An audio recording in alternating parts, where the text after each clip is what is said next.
It's zucchini season, so let's make zucchini rollatini. Start by cutting your zucchini 1/4 inch thick and grill it. Make a cheese filling with ricotta, pecorino, eggs, salt, and basil. Stir together. Place marinara on a baking dish. Spoon the sauce onto the zucchini, roll it up, and place it on the prepared dish, seam side down.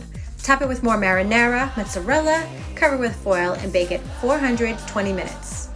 Look how good that looks. If you could only smell it. This is a low-carb dish, but you could also serve it with pasta.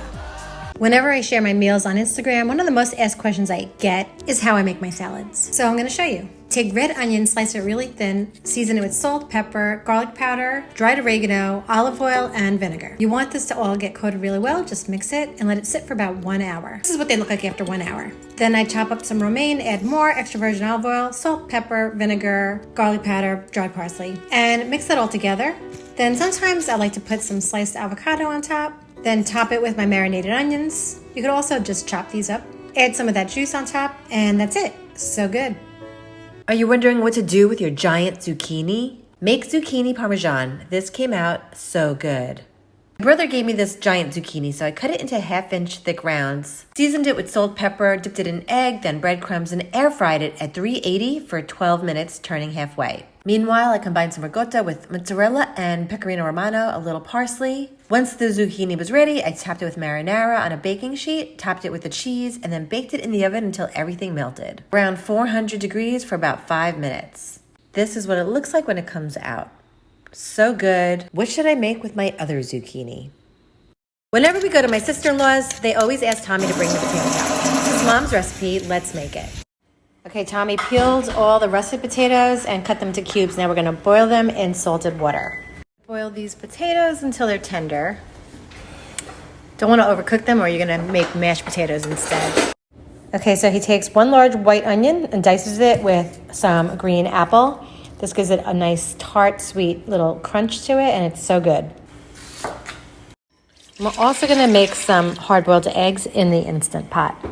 Okay, so I've never done this before, but I'm going to try the pot and pot method in the Instant Pot, where you just crack the eggs in a bowl with some water on the bottom and then let them boil, and this way you don't have to peel them after. Let's see how this works out. I'm just going to spray this with oil just so that it doesn't stick. Some water in the bottom. I'm just going to put the rack in. Add the eggs to the rack. So I'm going to do a quick release, and then I'm going to open it. Let's see how this is. The yolks are solid. So now I'm going to just take this out and then let it cool. Okay, I'm just going to run a knife along this. Looks like it'll come out easy. And then I'm going to put it on a cutting board. Okay, I got the apples. Now I'm going to add half of those eggs since we're doing this in 2 bowls. Mayo, and Tommy will only do the Hellmann's. If I use any other brand, he'll yell at me. So Mayo, and I told you these are not skinny, so lots of mayo. And then mix that all together. Now you see it's going to start getting really smooth because it's warm, almost mashed potato-y, but not. And that's what makes it so good. We're going to a block party. My sister-in-law always requests this salad, and if we don't bring it, they're always disappointed. So this is really good. All right, let me just do a taste test to see how this is. Really good. There's a reason why they always ask Tommy to make this, although I'm always helping him. So good.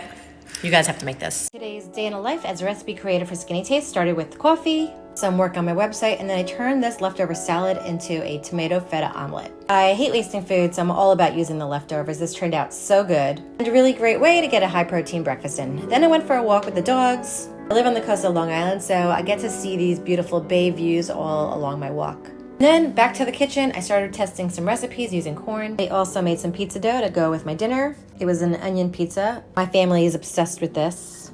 And I had a giant zucchini that I needed to use up, so I tested out this recipe for zucchini parmesan. Served it with the pizza. It was delicious. I just shared the zucchini recipe and then off to bed. Okay, for those of you asking about my bedding, this is from Boll and Branch, which I love. And this waffle blanket is also from Boll and Branch. They're all the same color. I used to have my bed all white, but I switched to this color and I just like it so much more now.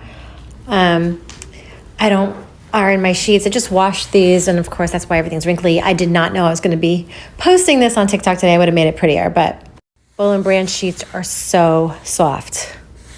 I make this simple orzo pasta dish all summer long. Let's make it. Saute lots of garlic with crushed red pepper flakes and extra virgin olive oil with zucchini, tomatoes, and salt. While that cooks, cook your orzo, then drain it, reserve some of the water, and then combine the whole thing. Add some pecorino romano and some of the reserved water to loosen it, and that's it. Super easy and delish. Save this to make later. I made these gandules for dinner the other night, and I got so many requests for the recipe, so here it is. Okay, start with a little extra virgin olive oil. I'm gonna use about a quarter cup of the sofrito I just made, and I'm just gonna saute that.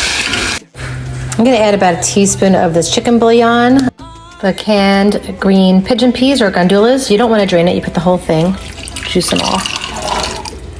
Sazon, a half cup of tomato sauce or a half can, little water, and I'm just gonna let this simmer for about 15 to 20 minutes.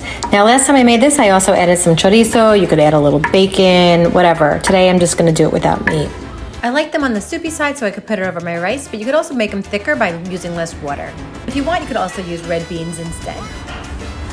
It's Monday and I'm cleaning out the fridge, so let's make some breakfast together using my leftovers. I hate wasting perfectly good food, so I sauteed the red onions with some tomato and salt and pepper. I whisked 2 eggs with a little bit of water, that makes it nice and light. Seasoned it with salt and pepper, and poured it into a hot skillet that I sprayed with a little olive oil. Once the eggs are set and don't move, I added the sauteed onions and tomatoes, added some feta, folded it over. I topped it with a little more fresh onion, tomato, and some feta. This reminded me of a breakfast I had in Greece, and it was so good.